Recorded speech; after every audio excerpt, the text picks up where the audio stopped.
Assalomu alaykum hammaga. Mana biza yangi mashinani boshlab, bugungi qiladigan avtomashinasi Kia Gabish avtomashinasi. Arqa kapot,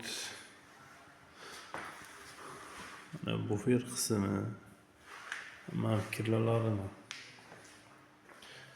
bilamiz.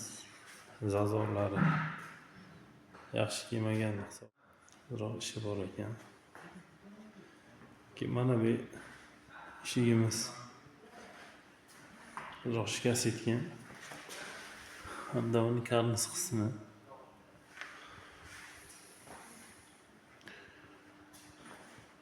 Mana shu ishlari bor.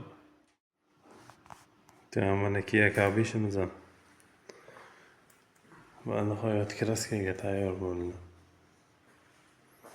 Mana shu arqa krilosi to'liq sepamiz biz. Qoladigan hech qancha joyi qolmadi. Buferi, karnizi, oldi eshigi, o'sha qismlariga sepiladi.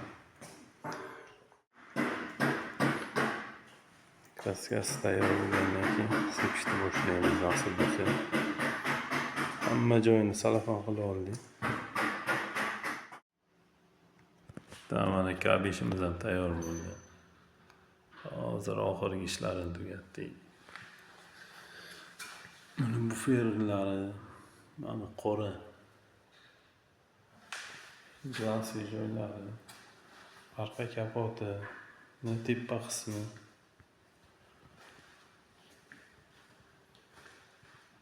Arqa kirlalari sepildi. Zazorlari ham qo'ldan kelgancha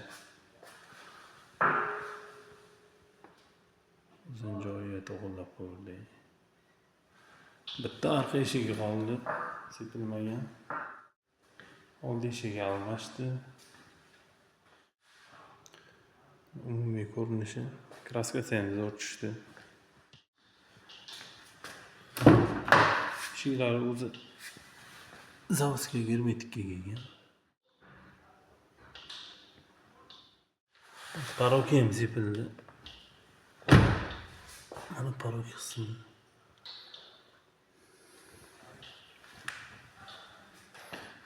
Shunga nihoyat tugatdik.